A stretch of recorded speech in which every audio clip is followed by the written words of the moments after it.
So I want to expand a little bit about this clinical services a pharmacist could offer. So I mentioned in the last video some things like MTM and CMM vaccinations. So I would say it's probably an area that's not really tapped into very much.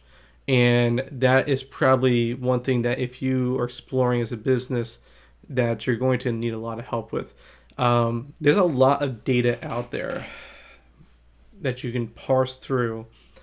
You can either Google for it or certain organizations like American Pharmacists Association, American Society of Consultant Pharmacists, American Society of Hospital Pharmacists.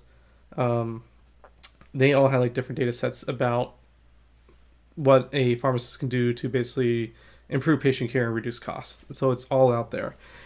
I think one of the biggest issues though around all this is, and this is going to be a huge limitation for you, is that the rules and regulations that surround all this. So what you have to understand is that for pharmacists to basically practice in the United States, they have to pass the equivalent of like the bar for a lawyer, and it's called the NAPLEX. So it's basically a national clinical exam for pharmacists. It's about 6 hours long, and they take it, and if they pass that, then they basically are allowed to be called like a pharmacist. Then they also have to take a jurisprudence or law exam for each state. So each state in the United States actually has different rules and regulations. And the reason why is because the state board and for each state has a different pharmacy board that basically says what rules and regs are needed. There is a federal level that says different things. Usually it's focused on like opioids and such, but then each state handles like in terms of what a pharmacist can do in practice. That's quite interesting because when you get into it, you actually find that there's not a lot of limits on pharmacists in some states about what clinical services they can provide.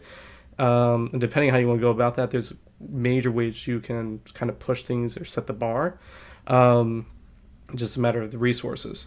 But in any event, that is something to consider depending on where you're working out of. If you are looking at local areas or certain regional areas that you want to provide your kind of pharmacy related product or service, once you start trying to go national or go more regional, you may be coming across different issues that you kind of need to accommodate.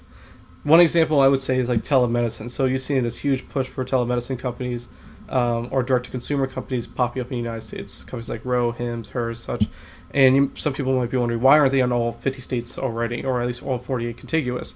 It's because the telemedicine laws are very different from state to state. Some states, I think, don't allow you to do telemedicine unless you can take vitals, or that you need to have a first in-person visit first before you can actually engage in telemedicine services.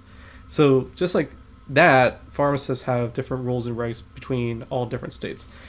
This is really key if you're going down this product-based model, that you need to understand those different laws and regulations so you don't incur the wrath or get kind of penalized or lose your license, or at least ability to do different services in different states.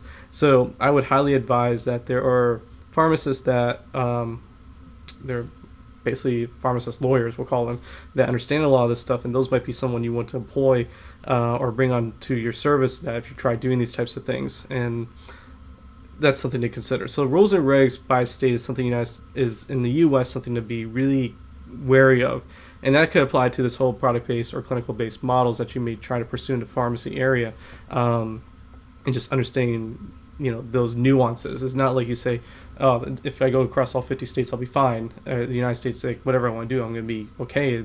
You may actually find out there's some things that prohibit you from expanding that quick or doing such stuff. So do your homework there, or at least talk to pharmacists in those states, and they may help you understand the differences. So one thing I want to point out and just make a mention on. So move on to the next part.